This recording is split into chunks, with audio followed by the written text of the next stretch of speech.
Hello students, welcome to WB exam guide. Primary TET 2025 এবং upper primary TET 2025 প্রস্তুতি পড়বে। আজকে আমরা খুবই গুরুত্বপূর্ণ একটা টপিক নিয়ে আলোচনা করব। তোমরা ওয়ান স্ক্রিন দেখতেই পাচ্ছ। আজকের টপিক হচ্ছে এনইপি। তোমরা নাম তো শুনেইছো। এটার ফুল ফর্ম আমরা প্রত্যেকেই জানি যে জাতীয় শিক্ষানীতি, যেটাকে বলছে কি ন্যাশনাল এডুকেশন পলিসি 2020। এর আগে আমরা বারবার করে কিন্তু এই টপিকটা পড়েছি। আজকেও কিন্তু আমরা একবার রিভিশন দিয়ে নেব। তাহলে আজকের টপিক থেকে আমরা কি কি জানবো? দুটো জিনিস জানবো, একটা হচ্ছে পাঠ্যক্রমের ধারণা আর একটা হচ্ছে জাতীয় শিক্ষানীতি কি। তো যারা যারা অবশ্যই নতুন, চ্যানেলটিকে সাবস্ক্রাইব করে রাখো, পাশে থাকা বেল আইকন অবশ্যই ক্লিক করে দাও। আর রেগুলার ক্লাসগুলো করার জন্য আমাদের ভিডিও ডেসক্রিপশনে হোয়াটসঅ্যাপের লিঙ্ক আছে, সেখানে জয়েন হয়ে যাও। তাহলে কিন্তু অতি দ্রুত তোমরা কিন্তু ক্লাসের সমস্ত নোটিফিকেশন পেয়ে যাবে। ওকে, চলো প্রত্যেকে কিন্তু রেগুলার ক্লাসগুলো ফলো করো। তোমরা যারা শিক্ষক হওয়ার স্বপ্ন দেখছো, তোমাদের জন্য আমরা নিয়ে এসেছি আপার প্রাইমারি ব্যাচ এবং ইন্টার ব্যাচ। তোমরা দেখতে পাচ্ছ আপার প্রাইমারি ব্যাচে তোমরা রেগুলার পেয়ে যাচ্ছ live class, recording class, daily mock test, PDF notes, previous year প্রশ্ন এবং আদার স্টেটের প্রশ্নের সলিউশন। তো তোমাদের রেগুলার যে ক্লাস হবে সেটা টিচমিট অ্যাপের মাধ্যমে। ক্লাসের পরে তোমরা কিন্তু তোমাদের পিডিএফ কিন্তু প্রোভাইড করা হবে। তো তোমরা যারা অ্যাডমিশন নিতে চাইছো আমাদের কোর্সে, এখানে যে নাম্বারটি দেখতে পাচ্ছ 9647300217, ঠিক আছে? এই নাম্বারটিতে আমার সঙ্গে কন্ট্যাক্ট করবে, তাহলে সমস্ত ডিটেলস তোমরা পেয়ে যাবে। এখানে আমাদের কি কি কোর্স তোমরা পাচ্ছ? আপার প্রাইমারি 2025-এর কোর্স পাচ্ছ, সঙ্গে পাচ্ছ তোমরা প্রাইমারি ইন্টারভিউ কোর্স এবং থাকছে তোমাদের প্রাইমারি টেটের কোর্স। তো তোমরা যদি প্রাইমারির জন্য ভর্তি হও তাহলে তোমাদের আপার প্রাইমারিটা ফ্রি করা হবে, আর যদি আপারের জন্য ভর্তি হও তাহলে কিন্তু তোমাদের প্রাইমারিটাকে ফ্রি করে দেওয়া হবে। তো যে কোনো একটা কোর্সে অ্যাডমিশন নিলে তোমরা দুটো কোর্সের ফ্যাসিলিটি তোমরা পেয়ে যাচ্ছ। তাই অতি শীঘ্রই তোমরা স্ক্রিনে দেওয়া যে নাম্বারটি রয়েছে 9647300217, এই নাম্বারটি যোগাযোগ করে আমাদের ক্লাসে এক্ষুনি নিজের নামটা এনরোলমেন্ট করে নাও। দেখো প্রত্যেকে দেখতে পাচ্ছ। তাহলে এবার আমরা যেটা দেখব সেটা হচ্ছে কি পাঠ্যক্রমের ধারণা, বা যেটাকে বলছে কি কনসেপ্ট অফ কারিকুলাম। অর্থাৎ কি পাঠ্যক্রমের ধারণা কোথা থেকে কিভাবে এসেছে, এই বিষয়গুলো আমাদেরকে কিন্তু ভালো করে জানতে হবে। দেখো বলা হয়েছে বাংলা পাঠ্যক্রম শব্দটি একটা ইংরেজি প্রতিশব্দ, যেটাকে বলছে কারিকুলাম। কি বলা হয়েছে? এই যে পাঠ্যক্রম শব্দটি আমি বললাম, এটা একটা ইংরেজি শব্দ কারিকুলাম থেকে এসেছে। বোঝা গেল? তাহলে পাঠ্যক্রম শব্দটির ইংরেজি প্রতিশব্দ কি? সেটা হচ্ছে কারিকুলাম।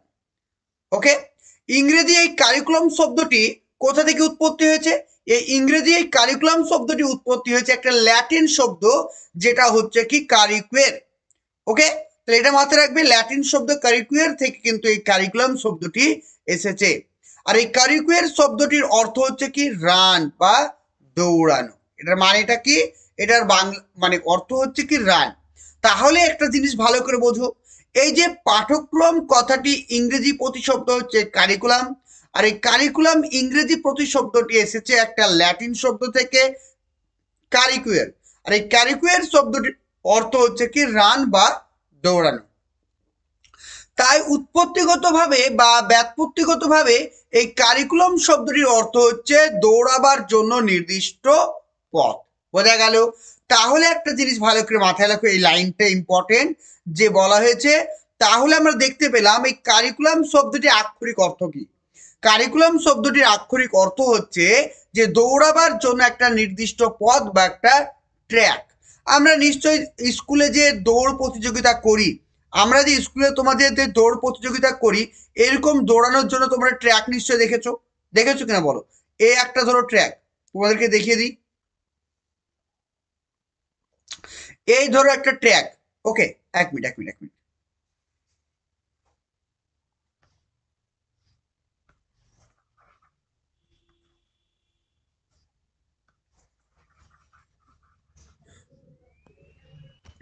দেখো আমরা যখন স্কুলে দৌড় প্রতিযোগিতা করতাম তখন কি থাকতো? এরকম ট্র্যাক থাকতো, গোল গোল ট্র্যাক থাকতো কিনা দেখো। এই ধরো একটা বড় ট্র্যাক, এটা একটা বড় ট্র্যাক, তারপর থাকলো কি একটা ছোট ট্র্যাক, তারপরে একটা ট্র্যাক। এইভাবে কিন্তু দৌড়ের কিন্তু অনেকগুলো ট্র্যাক থাকতো। এর মধ্যে দিয়ে কি হতো? এর মধ্যে দিয়ে আমাদের যে যারা কম্পিটিটর তারা কিন্তু দৌড়াতো। তাহলে কি দৌড়ানোর জন্য যে ট্র্যাক সেটাকে বলছে কি বা নির্দিষ্ট লক্ষ্যে পৌঁছাবার জন্য যে ট্র্যাক সেটাকেই বলছে আমাদের কারিকুলাম। অর্থাৎ নির্দিষ্ট লক্ষ্যে পৌঁছাবার জন্য দৌড়ের যে পথ তাই হলো কি কারিকুলাম। অর্থাৎ আমরা একটা নির্দিষ্ট গন্তব্যস্থলে পৌঁছাবার জন্য যে পথ অতিক্রম করি বা যে পথ অবলম্বন করি সেটাকে আমরা শিক্ষাক্ষেত্রে কারিকুলাম বলবো।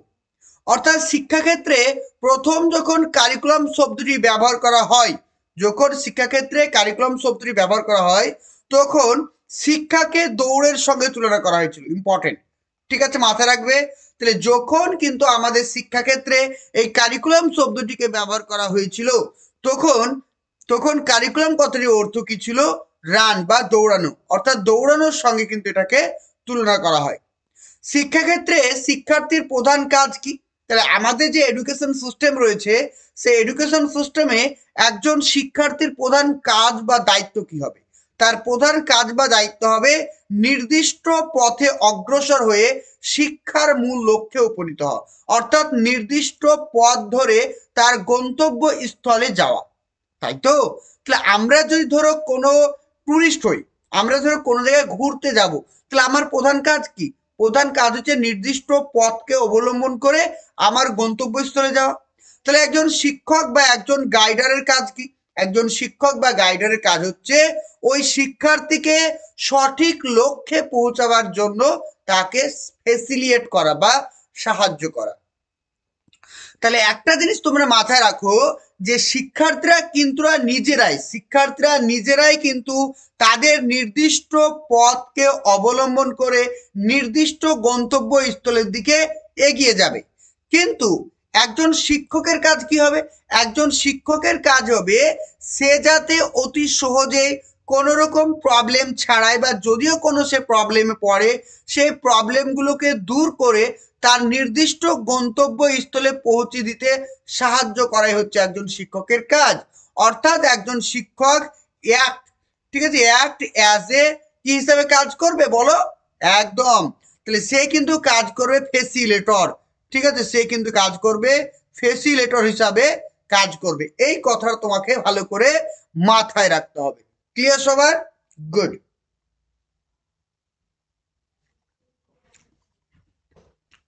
তারপর নেক্সট দেখো, নেক্সট বলছে শিক্ষার্থীর মানসিক, দৈহিক, প্রক্ষোভিক, সামাজিক, নৈতিক, আধ্যাত্মিক জীবনের বিকাশের উদ্দেশ্যে শিক্ষালয়ের অন্তর্গত ও বহির্ভূত যে সহায়ক অভিজ্ঞতা পুঞ্জ নির্বাচন করা হয় তাই হলো কি কারিকুলাম বা পাঠ্যক্রম।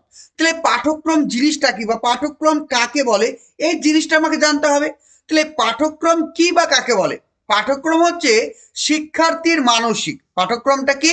শিক্ষার্থীর মানসিক, দৈহিক, প্রক্ষোভিক, সামাজিক, নৈতিক, আধ্যাত্মিক, অর্থাৎ শিক্ষার্থীর সার্বিক দিকের বিকাশ সাধন করা।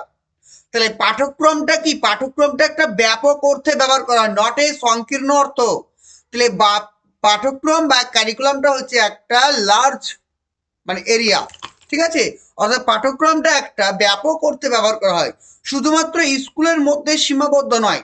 পাঠ্যক্রম শুধুমাত্র স্কুলের মধ্যে সীমাবদ্ধ নয়, স্কুলের বাইরেও, অর্থাৎ স্কলাস্টিক এবং নন স্কলাস্টিক দুটোই কিন্তু আমাদের এই কারিকুলাম বা পাঠ্যক্রমের মধ্যে পড়ছে।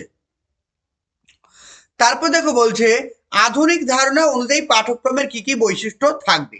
তাহলে আধুনিক ধারণা অনুযায়ী পাঠ্যক্রমের কি কি বৈশিষ্ট্য হবে? প্রথমত দেখো, প্রথমত বলছে পাঠ্যক্রম শিক্ষার লক্ষ্যের সঙ্গে সম্পর্কযুক্ত। আমি যে কোনো একটা পাঠ্যক্রম বানিয়ে দিলাম, বাচ্চাদেরকে বললাম পড়ো, এটা করলে হবে না।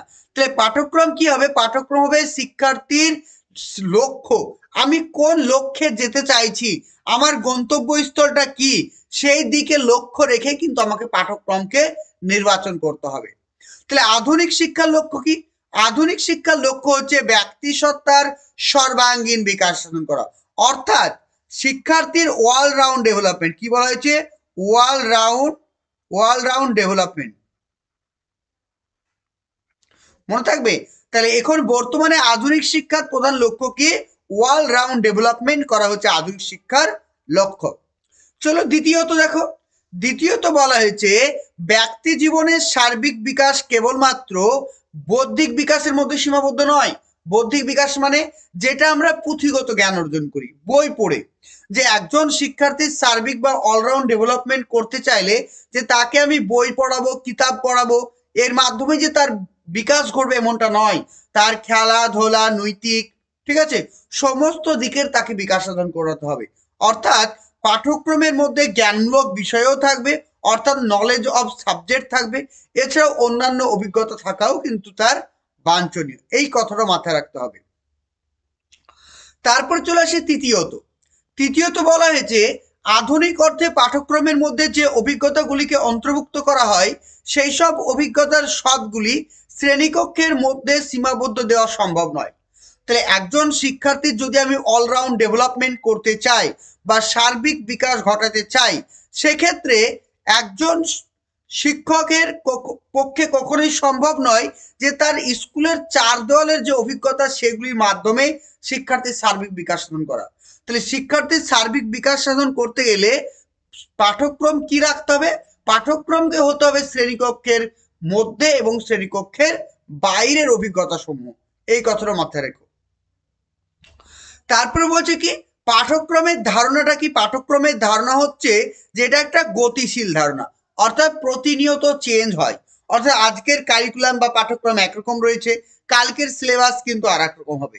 অর্থাৎ পাঠ্যক্রম বা কারিকুলাম এটা কিন্তু প্রতিনিয়ত আমাদের কি হয়, চেঞ্জ হতে থাকে। কিন্তু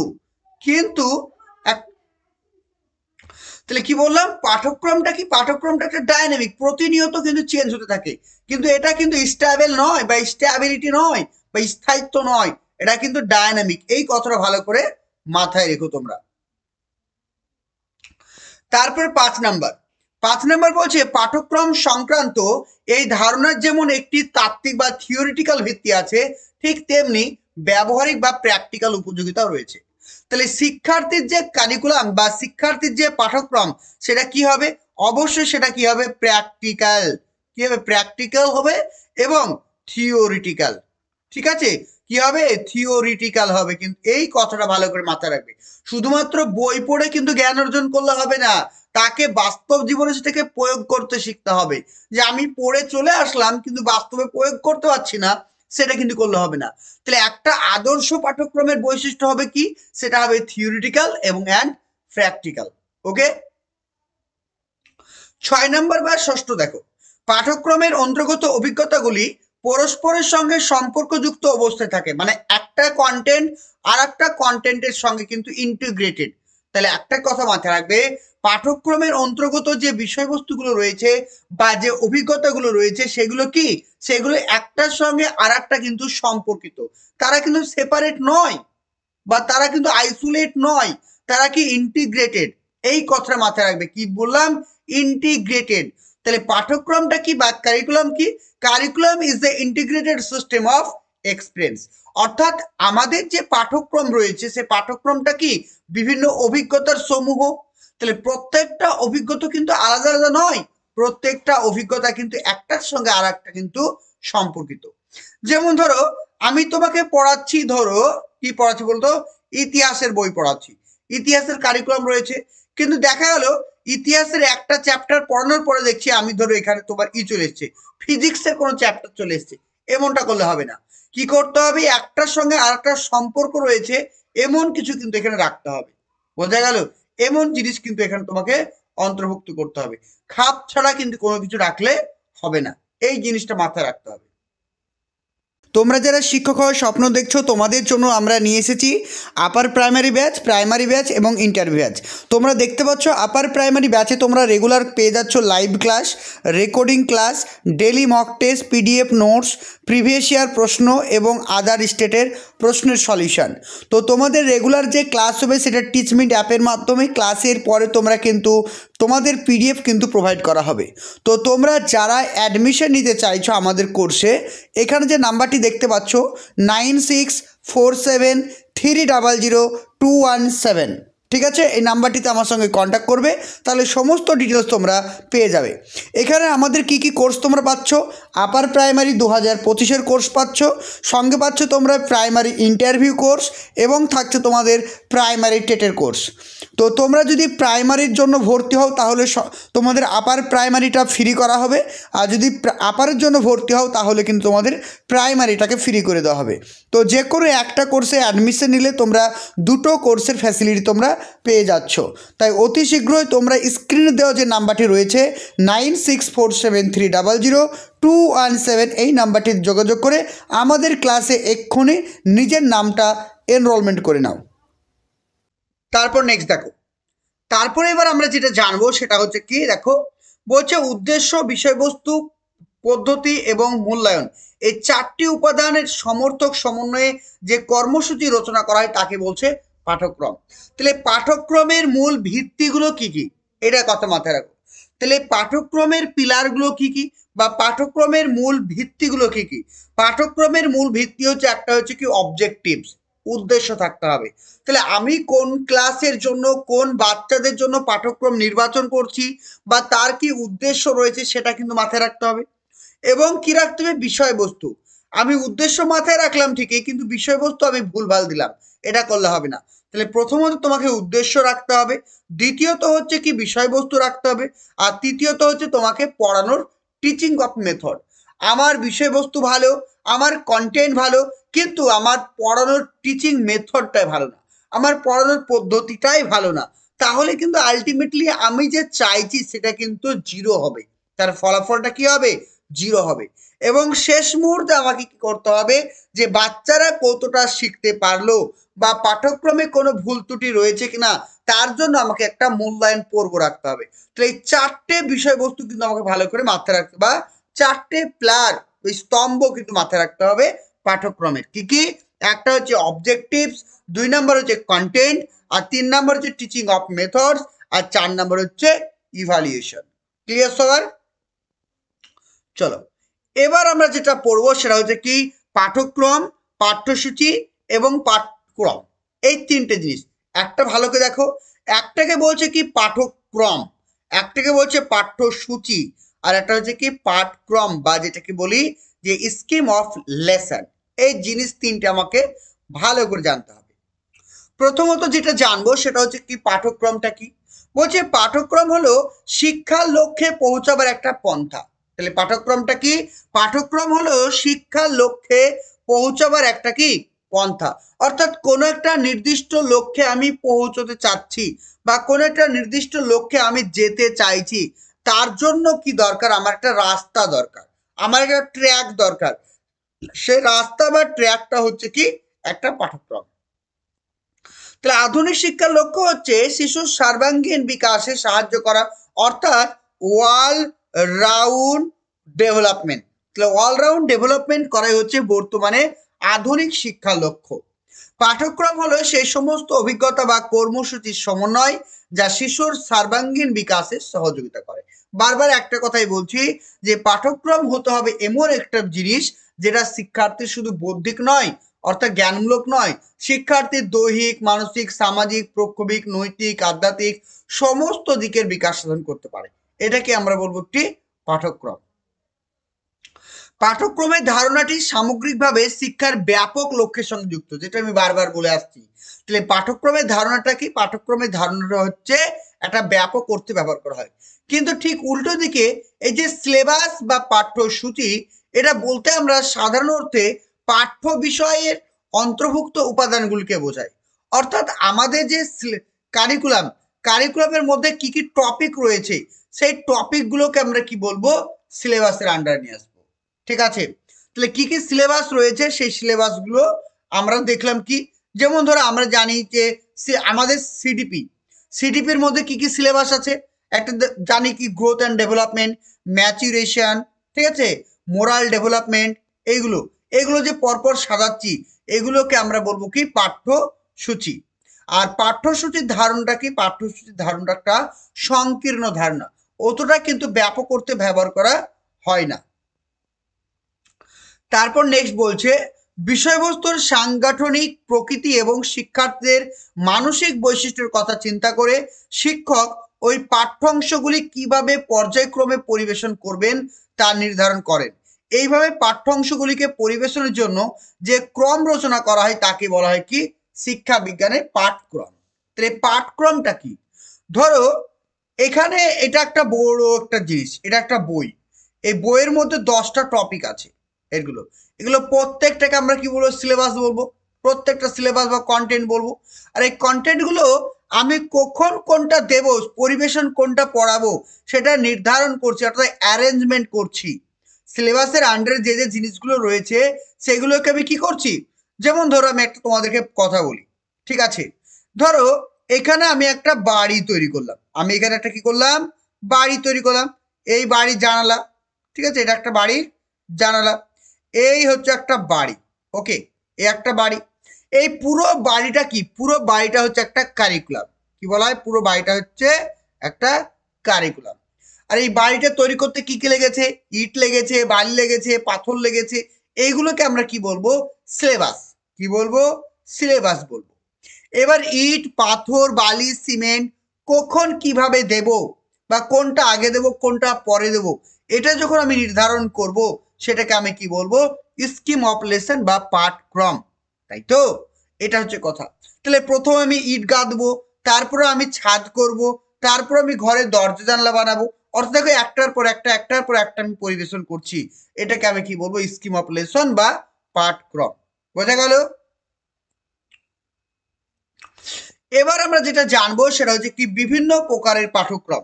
তাহলে কি কি রকমের পাঠ্যক্রম রয়েছে এইগুলো আমাদেরকে একটু জানতে হবে। চলো দেখো, এবার বিভিন্ন রকমের পাঠ্যক্রম রয়েছে কি কি। প্রথমত যে পাঠ্যক্রমটা পাবো সেটা হচ্ছে কি অ্যাক্টিভিটি কারিকুলাম। অ্যাক্টিভিটি মানে কর্মকেন্দ্রিক, শিক্ষার্থীরা হাতে কলমে শিখবে, অ্যাক্টিভিটির মাধ্যমে শিখবে, সক্রিয়তা ভিত্তিক, যেটা সক্রিয়তার মাধ্যমে শিখবে। আর এই পাঠ্যক্রমটিকে কি বলা হয়? শিশু কেন্দ্রিক পাঠ্যক্রম। তারপর নেক্সট হলো এই পাঠ্যক্রমের সমর্থককে জন ডিউ, পেস্তোলজি, রুশো, এরা। তারপর বলছে অভিজ্ঞতা ভিত্তিক পাঠ্যক্রম, যেটাকে বলছে এক্সপিরিয়েন্স কারিকুলাম। এটা কি অভিজ্ঞতা ভিত্তিক পাঠ্যক্রম? এটাও কিন্তু শিশু কেন্দ্রিক, এটাও কিন্তু একটা চাইল্ড সেন্ট্রিক। কি বললাম? এটাও কিন্তু চাইল্ড সেন্ট্রিক। আর এটা কি? এটা হচ্ছে সৃজনশীলতা বিকাশের উপর জোর দেয়। অর্থাৎ এক্সপিরিয়েন্স বা শিশুর যে অভিজ্ঞতা সেটা কিসের উপর জোর দিচ্ছে?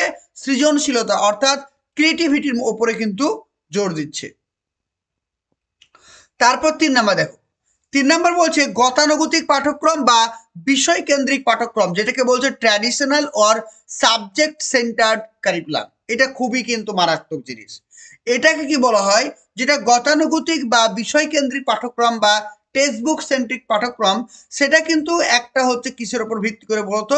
পাঠ্য বিষয়ের উপর ভিত্তি করে জ্ঞান প্রদান করা হয়। অর্থাৎ আমার যে টেক্সট বুক রয়েছে সে টেক্সট বুকে যতটা বিষয় রয়েছে ততটুকুই দেব, এর বাইরে দেব না বা এর কমও কিন্তু আমি দেব না। অর্থাৎ একদম টেক্সট বুকের মধ্যে সীমাবদ্ধ। এটাকে বলছে গতানুগতিক পাঠ্যক্রম। আর এটা অবশ্যই একটি কি রয়েছে? প্রচলিত পাঠ্যক্রম। অর্থাৎ আমাদের ভারতবর্ষে এই পাঠ্যক্রমেই কিন্তু বর্তমান বাচ্চাদেরকে পড়ানো হয়। আর এই পাঠ্যক্রমটা অবশ্যই শিক্ষক কেন্দ্রিক, কখনো এটা কিন্তু মনোবৈজ্ঞানিক বা শিক্ষার্থী কেন্দ্রিক নয়। তারপর নেক্সট বলছে পারস্পরিক সম্পর্ক বা সমবায় পাঠ্যক্রম, বা যেটাকে বলছে কোরিলেট কারিকুলাম। মানে একটার সঙ্গে আর একটা সম্পর্কিত যে পাঠ্যক্রম রয়েছে সেটাকে বলছে কি? পারস্পরিক সম্পর্ক, যেটা প্রবক্তা হচ্ছে জন হারবার্ট। তারপর নেক্সট চলে আসো, আমরা যারা শিক্ষক হওয়ার স্বপ্ন দেখছো তোমাদের জন্য আমরা নিয়ে এসেছি আপার প্রাইমারি ব্যাচ এবং ইন্টার ব্যাচ। তোমরা দেখতে পাচ্ছ আপার প্রাইমারি ব্যাচে তোমরা রেগুলার পেয়ে যাচ্ছ live class, recording class, daily mock test, PDF notes, previous year প্রশ্ন এবং আদার স্টেটের প্রশ্নের সলিউশন। তো তোমাদের রেগুলার যে ক্লাস হবে সেটা টিচমিট অ্যাপের মাধ্যমে, ক্লাসের পরে তোমরা কিন্তু তোমাদের পিডিএফ কিন্তু প্রোভাইড করা হবে। তো তোমরা যারা অ্যাডমিশন নিতে চাইছো আমাদের কোর্সে, এখানে যে নাম্বারটি দেখতে পাচ্ছ 9647300217, ঠিক আছে, এই নাম্বারটিতে আমার সঙ্গে কন্ট্যাক্ট করবে, তাহলে সমস্ত ডিটেলস তোমরা পেয়ে যাবে। এখানে আমাদের কি কি কোর্স তোমরা পাচ্ছ, আপার প্রাইমারি 2025-এর কোর্স পাচ্ছ, সঙ্গে পাচ্ছ তোমরা প্রাইমারি ইন্টারভিউ কোর্স এবং থাকছে তোমাদের প্রাইমারি টেটের কোর্স। তো তোমরা যদি প্রাইমারির জন্য ভর্তি হও তাহলে তোমাদের আপার প্রাইমারিটা ফ্রি করা হবে, আর যদি আপারের জন্য ভর্তি হও তাহলে কিন্তু তোমাদের প্রাইমারিটাকে ফ্রি করে দেওয়া হবে। তো যে কোনো একটা কোর্সে অ্যাডমিশন নিলে তোমরা দুটো কোর্সের ফ্যাসিলিটি তোমরা পেয়ে যাচ্ছ। তাই অতি শীঘ্রই তোমরা স্ক্রিনে দেওয়া যে নাম্বারটি রয়েছে 9647300217 এই নাম্বারটিতে যোগাযোগ করে আমাদের ক্লাসে এক্ষুনি নিজের নামটা এনরোলমেন্ট করে নাও। নেক্সট বলছে সমন্বিত পাঠ্যক্রম বা ইন্টিগ্রেটেড কারিকুলাম। তাহলে এই ইন্টিগ্রেটেড কারিকুলামের কথা কে বলেছেন, পরীক্ষা যদি প্রশ্ন আসে আনসার হবে কি জন ডিউ বলেছেন। যে জ্ঞান একটি বিষয় বা একটি সমগ্রভাবে প্রদান করা হয়। ধরো কোনো একটা জিনিসকে আমি ছোট ছোট অংশে না বলে আমি সেটাকে একসঙ্গে পুরোটাই বলবো, এটাকে বলছে ইন্টিগ্রেটেড। অর্থাৎ হোল মানে সমগ্র অংশটাকেই আমি কি করব, পরিবেশন করে দেবো। এটাকে বলছে সমন্বিত পাঠ্যক্রম বা সামগ্রিক পাঠ্যক্রম। আর এটাকে কি বলা হয়, এটাকে বলা হয় গেস্টাল ধারণার উপর ভিত্তি করে গড়ে উঠেছে। তাহলে সমন্বিত পাঠ্যক্রম বা সামগ্রিক পাঠ্যক্রম কিসের উপর ভিত্তি করে গড়ে উঠেছে, গেস্টাল মতামত বা গেস্টাল থিওরির উপরে গড়ে উঠেছে। তারপরে এখানে দেখো পৃথিবীতে পাঠ্যক্রমের ধারণা, পৃথিবীতে না, এটা আমরা বলতে পারি শিক্ষাক্ষেত্রে পাঠ্যক্রমের ধারণা প্রথম এসেছিল কবে, 1890 সালে। পাঠ্যক্রমের ধারণা কবে এসেছিল, 1890 সালে। 1948 সালে রাধাকৃষ্ণন কমিশন, যেটাকে বলা হয় বিশ্ববিদ্যালয় কমিশন, যেটা গঠন করা হয়েছিল। তারপর হচ্ছে 1952 থেকে 53 সাল মুদালিয়ান কমিশন বা মাধ্যমিক শিক্ষা কমিশন গঠন করা হয়। 1964 থেকে 66 যেটা কোঠারি কমিশন বা জাতীয় শিক্ষা কমিশন গঠন করা হয়েছিল। এগুলো সম্পর্কে আমাদেরকে ডিটেলসে নেক্সট ক্লাসে জানতে হবে। তারপর চলে আসি বিভিন্ন ধরনের এনইপি গঠন করা হয়েছে। এনইপি যেটাকে আমরা বলি কি ন্যাশনাল এডুকেশন পলিসি। তাহলে ভারতবর্ষে প্রথম ন্যাশনাল এডুকেশন পলিসি কবে হয়েছিল, 1968। 1968 সালে ফার্স্ট 1968 সালে ফার্স্ট ন্যাশনাল এডুকেশন পলিসি চালু হয়েছিল। সেখানে বলা হয়েছিল 6 থেকে 14 বছর প্রত্যেকটা শিক্ষার্থীর শিক্ষাকে ফ্রি অ্যান্ড কম্পালসারি করতে হবে, অর্থাৎ বাধ্যতামূলক করতে হবে। কবে বলা হয়েছিল, এনইপি 1968 সালে 6 থেকে 14 বছর। আর কোঠারি কমিশনকে বাস্তবায়ন করা হয়েছিল। আর কোঠারি কমিশন যে 1964 থেকে 66 সালে যেটা হয়েছিল সেটা কিন্তু বাস্তবায়ন করা হয়েছিল। 3 ল্যাঙ্গুয়েজ ফর্মুলাকে বাস্তবায়ন করা হয়েছিল এবং শিক্ষক ট্রেনিং অর্থাৎ টিচার ট্রেনিং, ঠিক আছে, টিচার ট্রেনিং এর ব্যবস্থা করা হয়েছিল কবে, 1968 সালের জাতীয় শিক্ষানীতিতে। তারপর চলে আসলো national education policy 1986। Second national policy কবে এসেছিল, সেটা এসেছিল তোমার 1986 সালে। এখানে কি বলা হয়েছিল, বৈষম্য দূরীকরণ, অর্থাৎ জাতি বর্ণ ধর্ম নির্বিশেষে প্রত্যেকটা শিক্ষার্থীকে শিক্ষা দিতে হবে। এখানে কোনো বৈষম্য রাখা যাবে না, জাতপাত ধর্ম কোনো কিছুকে বিচার করা যাবে না। তারপর বলছে শিশু কেন্দ্রিক শিক্ষা অর্থাৎ চাইল্ড সেন্ট্রিক এডুকেশনের কথা প্রথম বলা হয়েছিল কবে, সেটা 1986 সালে জাতীয় শিক্ষানীতিতে। অপারেশন ব্ল্যাকবোর্ডের কথা বলা হয়েছে কবে, 1986 সালের জাতীয় শিক্ষানীতিতে। মুক্ত বিদ্যালয়ের কথা বলা হয়েছে কবে, 1986 সালের জাতীয় শিক্ষানীতিতে। এই পয়েন্টগুলো ভালো করে মনে রেখো। তারপর যেটা চলে আসছি সেটা হচ্ছে ন্যাশনাল এডুকেশন পলিসি 2020, অর্থাৎ 5+3+3+4 শিক্ষা ব্যবস্থা। এটাকে বলছে কি ন্যাশনাল এডুকেশন পলিসি। বোঝা গেল? তো আজকে তোমাদেরকে ইউটিউবে ফ্রি ক্লাসে এই পর্যন্তই পড়ালাম। আজকে তোমাদের পেড ব্যাচে যারা ভর্তি হওনি অবশ্যই আমাদের ব্যাচ কোর্সে অ্যাডমিশন নিয়ে নাও রেগুলার ক্লাসগুলো ফলো আপ করার জন্য। তো নেক্সট ক্লাসে যেটা তোমাদের ব্যাচ কোর্সে পড়াবো সেটা হচ্ছে জাতীয় শিক্ষানীতি। দেখতে পাচ্ছ এখানে প্রচুর নোটস রয়েছে। প্রত্যেকটা জিনিস ডিটেলসে বোঝানোর পরে তোমাদের থাকছে একগুচ্ছ এমসিকিউ, যেগুলো কিন্তু বারবার করে পরীক্ষা তোমাদের আসে। দেখতে পাচ্ছ প্রত্যেকটা জিনিস রাখা আছে। দেখতে পাচ্ছ এখানে সব এমসিকিউ রাখা আছে। যা যা পড়বো আমরা সব এমসিকিউ আকারে কিন্তু তুলে ধরা হবে, যাতে প্রত্যেকটা জিনিস তোমাদের এক্সামের বসার আগে সমস্ত কনসেপ্ট ক্লিয়ার হয়ে যায়। ঠিক আছে, প্রত্যেকটা জিনিস এগুলো সব কিন্তু ইউটিউবে তো ফ্রিতে করানো যাবে না। তো তোমরা যারা কিন্তু আমাদের ব্যাচ কোর্সে এখন অ্যাডমিশন নাওনি, যারা অ্যাডমিশন নিতে চাইছো 9647300217 এই নাম্বারে আমাকে হোয়াটসঅ্যাপ করতে পারো বা ফোন করতে পারো। Thank you.